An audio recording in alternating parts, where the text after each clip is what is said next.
अस्सलाम वालेकुम रहमतुल्लाहि व बरकातुहू। आप देख रहे हैं टॉप 10 विद JNM और मैं हूं गुलाम नबी मदनी।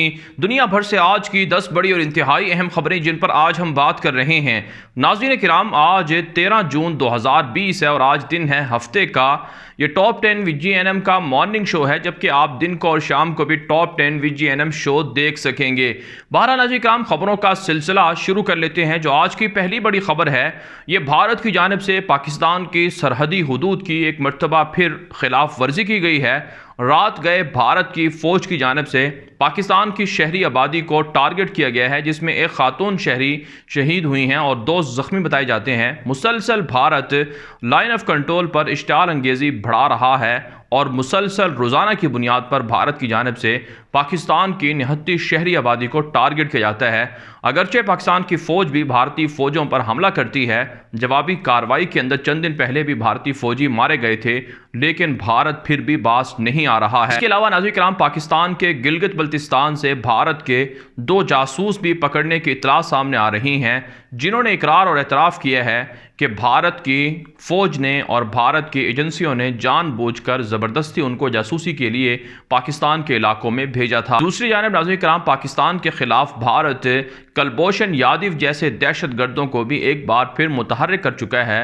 पाकिस्तान के इलाके रावलपिंडी के अंदर एक रात गए एक धमाका हुआ है, जिसमें अगरचे एक शहरी शहीद हुए हैं, लेकिन 10 के करीब लोग ज़ख्मी बताए जाते हैं। पाकिस्तान की तहकीकाती जो इदारे हैं, उन्होंने इस पर तहकीक शुरू कर दी है कि कहीं ऐसा तो नहीं कि कुलभूषण यादव जैसे दहशत गर्द या फिर जो जासूस हैं, उनके ज़रिए से इस तरह की पाकिस्तान के ख़िलाफ़ कार्रवाइयाँ करवाने का आगाज़ भारत की जानिब से किया गया हो।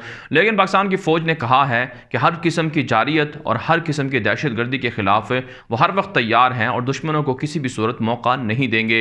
आगे बढ़ लेते हैं नाज़रीन किराम, जो आज की दूसरी बड़ी खबर है ये अफ़गानिस्तान से है। अफ़गानिस्तान के अंदर नाज़रीन किराम गुज़श्ता रोज़ एक धमाका हुआ था, जिसमें शेर शाह सूरी नामी एक मस्जिद है काबुल के अंदर, उसके जो इमाम और ख़तीब थे उनको शहीद कर दिया गया था।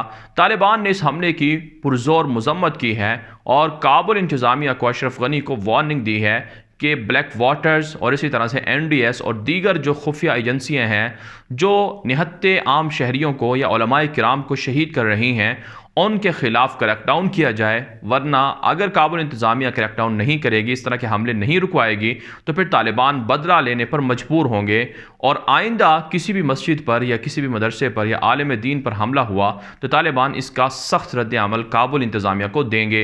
दूसरी तरफ नाज़रीन किराम, रात गए तालिबान के तर्जुमान सुहेल शाहीन ने ट्विटर अकाउंट पर लिखा है कि उन्होंने तकरीबन 21 से ज़ायद जो काबुल इंतज़ामिया के कैदी हैं उनको रिहा कर दिया है और बदले में अशरफ गनी की जानिब से भी गुज़श्ता रोज़ तकरीबन 80 के करीब तालिबान कैदियों को छोड़ा गया है। रिहाई जारी है दोनों अतराफ से कैदियों की, लेकिन मुकम्मल कैदी जब तक रिहा नहीं होंगे तब तक इंट्रा अफ़गान मुज़ाकरात शुरू नहीं होंगे। इसके अलावा नाज़रीन किराम, अफ़गानिस्तान के अंदर निहत्ती शहरी आबादी को भी टारगेट किया जा रहा है काबुल इंतज़ामिया की जानिब से। और ज़बीहुल्लाह मुजाहिद जो तालिबान के तर्जुमान हैं, ट्विटर अकाउंट पर उन्होंने लिखा है कि तकरीबन 6 से 7 के करीब लोग शहरी शदीद ज़ख्मी भी हुए हैं, उनमें कुछ लोग शहीद भी हुए हैं। काबुल इंतज़ामिया निहत्ते शहरी आबादी को टारगेट करने से बाज रहे, जबकि मुख्तलिफ कार्रवाइयों के अंदर तालिबान ने कई चौकियाँ फ़तह करने का भी दावा किया है और साथ साथ तकरीबन 15 से ज़ायद अहलकारों ने तालिबान के सामने सरेंडर भी किया है। आगे बढ़ लेते हैं नाज़रीन किराम, जो आज की तीसरी बड़ी खबर है ये मकबूजा कश्मीर से है। मकबूजा कश्मीर के अंदर भारत जुल्म और जारियत से बाज नहीं आया। आज सुबह मकबूजा कश्मीर के अंदर 4 मज़ीद कश्मीरी शहरियों को शहीद कर दिया गया है। यूँ तकरीबन अब तक 13 दिनों के अंदर 35 के करीब कश्मीरियों को शहीद किया जा चुका है। पिछले 10-11 महीनों के अंदर ये सबसे ज़्यादा खूनी महीना है जून का, जिसमें सबसे ज़्यादा कश्मीरियों का खून बहाया गया है।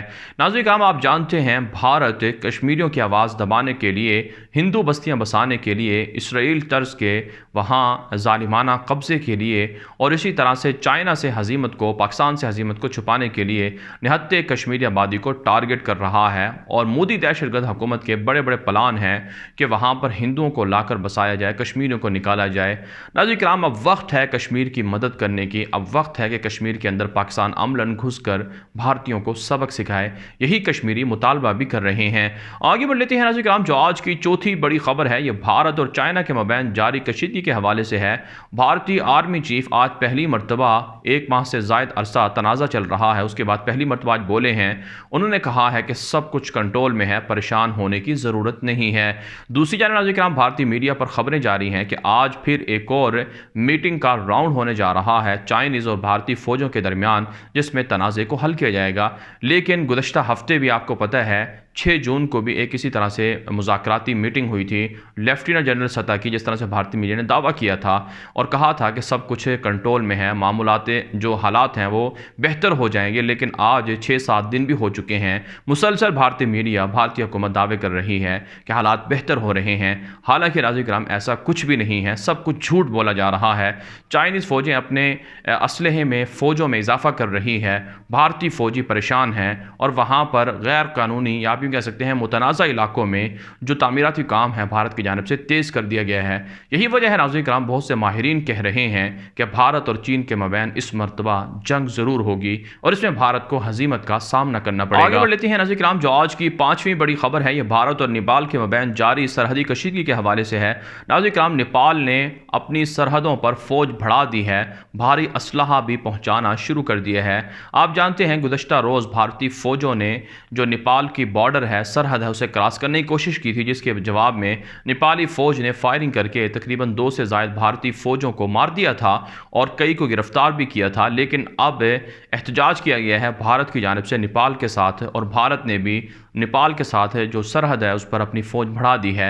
भारत चारों तरफ से नेपाल के साथ, चाइना के साथ, पाकिस्तान के साथ घेरा जा चुका है और मोदी दहशतगर्द के जो जंगी अज़ाइम हैं वो भारत को तबाह और टुकड़े टुकड़े करने के लिए काफ़ी हैं। आगे बढ़ लेते हैं नाज़रीन किराम, जो आज की छठी बड़ी खबर है ये अमेरिका से है। अमेरिका की एक मशहूर एकेडमी है, कैथोलिक ईसाइयों की ये मशहूर एकेडमी है, उसके एक स्कॉलर ने रसूल अकरम सल्लल्लाहु अलैहि वसल्लम की शख्सियत को तस्लीम किया है कि आप सल्लल्लाहु अलैहि वसल्लम दुनिया के अंदर पहले इंसान थे जिन्होंने दुनिया के अंदर नस्ल परस्ती और नस्ली इम्तियाज़, आप यूँ कह सकते हैं कि जो तासुब है उसको ख़त्म किया। यही वजह है नाज़रीन किराम कि इस ईसाई शख्स ने, स्कॉलर ने अपनी किताब पे लिखी है जिसमें कहा है, और उनकी वीडियो भी एक वायरल हो रही है, जिसमें कहा गया है कि वो बावजूद इसके कि ईसाई हैं लेकिन रसूल अकरम सल्लल्लाहु अलैहि वसल्लम की शख्सियत से मुतासिर हैं कि उन्होंने इंसानियत को नस्ली बुनियादों पर तफरीक की मुखालफत की है, बाहमी मुसावात का दर्स दिया है। नाज़रीन किराम, आप जानते हैं अल्लाह के रसूल सल्लल्लाहु अलैहि वसल्लम ने खुतबा हज्जतुल विदा के मौके पर इरशाद फरमाया था कि किसी अरबी को अजमी पर या किसी गोरे को काले पर कोई फजीलत और बरतरी नहीं है।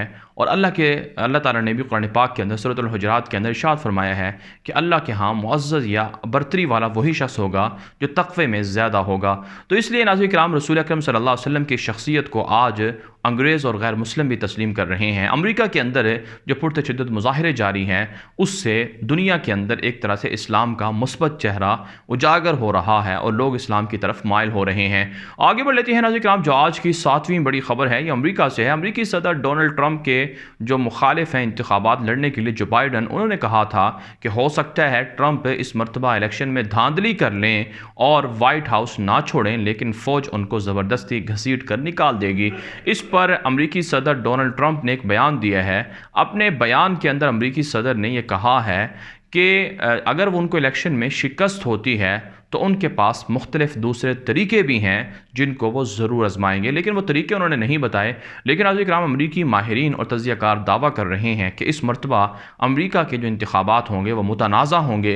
हो सकता है ट्रंप उसमें हो सकता है कि उसमें ख़यानत करें, करप्शन करें, धांधली करें, और ये भी हो सकता है कि ट्रंप हारें तो वाइट हाउस ना छोड़ें, और ये भी हो सकता है कि जो डेमोक्रेट पार्टी के जो उम्मीदवार हैं, जो बाइडन, वो और ट्रंप आपस में लड़ जाएँ और फौज को मुदाखलत करना पड़े।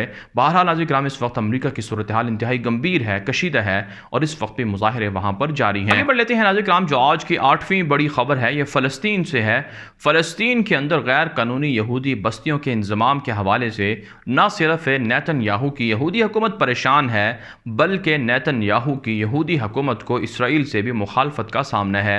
तिल अवीव के अंदर हज़ारों लोगों ने मुज़ाहरा किया था और नेतन्याहू के इस मंसूबे की मुखालफत की थी, और अब इसराइल के 400 के करीब यहूदी स्कॉलर्स ने और माहिरीन ने नेतन्याहू के मंसूबे की मुखालफत करते हुए कहा है कि फ़लस्तीनी इलाकों में कायम यहूदी बस्तियों को अगर इसराइल का हिस्सा तस्वुर किया गया तो ये इंसानियत के ख़िलाफ़, फ़लस्तीनियों के ख़िलाफ़ एक बड़ा जुल्म होगा। इससे इसराइल बड़ी तबाही का शिकार हो सकता है। आप जानते हैं नाज़रीन किराम, अरबों ने, बिलखुसूस उर्दन ने धमकी दे रखी है कि फ़लस्तीनियों ने भी धमकी दे रखी है कि अगर गैर कानूनी यहूदी बस्तियों पर इसराइल का कब्ज़ा तस्लीम करवाया गया तो फिर वो एक ख़तरनाक जंग शुरू कर देंगे। आगे बढ़ लेते हैं नाज़रीन किराम, जो आज की नौवीं बड़ी खबर है ये लीबिया से है। लीबिया के अंदर बागी हफ्तर को शिकस्त तो हो ही रही है, लेकिन बागी हफ्तर के जंगी जराइम भी अब सामने आ रहे हैं। वहाँ पर मुख्तलिफ इलाकों के अंदर इज्तिमाई कब्रें दरियाफ्त हुई हैं जिसमें बागी हफ्तर ने अपने मुखालिफिन को मार कर उनको दफनाया था। यही वजह है नाज़रीन किराम कि सीसी, जो डिक्टेटर अब्दुल फत्ताह सीसी हैं मिस्र के, वो बागी हफ्तर को बचाने के लिए कोशां थे, लेकिन तुर्की ने अमेरिका पर वाज़ेह कर दिया कि अगर बागी हफ्तर को बचाया गया तो फिर उनके साथ भी इख्तलाफात बढ़ सकते हैं। और इस वक्त लीबिया की जो फ़ौज है और तुर्की की जो फ़ौज है वो न सिर्फ जंगी मशकें कर रही हैं बल्कि बागी हफ्तर की बाकियात को भी वहाँ से ख़त्म करने में मसरूफ़ हैं। और नाज़रीन किराम, जो आज की 10वीं बड़ी खबर है ये कतर से है। कतर के अंदर कुछ पाकिस्तानी हैं जिनकी तादाद तकरीबन 100 से ज़ायद बताई जाती है, वो जेलों के अंदर मौजूद हैं। उनको मुख्तलिफ बीमारियाँ लाहिक हो चुकी हैं। कतर के अंदर काम करने वाले पाकिस्तानी वो मुख्तलिफ छोटी मोटी सज़ाओं के अंदर जेलों के अंदर चले गए और इस वक्त कतर की जो सेंट्रल जेल है वहाँ पर 110 के करीब कैदी मौजूद हैं जिनको टीबी है और कोरोना का मर्ज भी उनमें से बहुत से लोगों को लाहिक हो चुका है। वहाँ पर कैद पाकिस्तानी कैदियों ने हुकूमत वक्त से मुतालबा किया है कि उनकी मदद की जाए, क्योंकि इस वक्त उनको उनकी ज़िंदगियों को ख़तरात लाहिक हैं, क्योंकि कोरोना वायरस जेलों के अंदर फैल चुका है लेकिन उनकी कोई मदद नहीं कर रहा है। नाज़रीन किराम, ना सिर्फ कतर के अंदर बल्कि सऊदी अरब, मुत्तहिदा इमारात और दीगर खलीजी मालिक के अंदर भी मौजूद ऐसे सैकड़ों पाकिस्तानी कैदी हैं जिनकी ज़िंदगियों को ख़तरात लाहिक हैं। दुनिया भर के अंदर इंसानी हकूक़ की तंजीमें वो अपने यहाँ कैदियों को रिहा कर रही हैं। कतर की हुकूमत को भी चाहिए कि वो पाकिस्तान के कैदियों को रिहा करे और पाकिस्तान की हुकूमत को भी चाहिए कि वहाँ पर अपने शहरियों को वापस लाने के इक़दाम करें। अगरचे जो सज़ाएँ हैं वो पाकिस्तान में आकर भी काटी जा सकती हैं, लेकिन मुनासिब सहूलियात देना उन्हें बहुत ज़रूरी है। हमारे दुनिया में आगे नेटवर्क से रब्ता किया गया है, वहाँ के अंदर जो कैद लोग हैं उनका जो उनके मज़ालिम हैं, जो तस्वीर हैं वो इस कदर अफसोसनाक हैं कि पाकिस्तानी हुकाम उन पर गौर व फिक्र नहीं कर रहे हैं। बहरहाल नाज़रीन किराम, दुनिया भर से थी आज की 10 बड़ी खबरें। इन खबरों के हवाले से आपकी क्या राय है? अपनी राय कमेंट के जरिए से ज़रूर हम तक पहुँचाइए।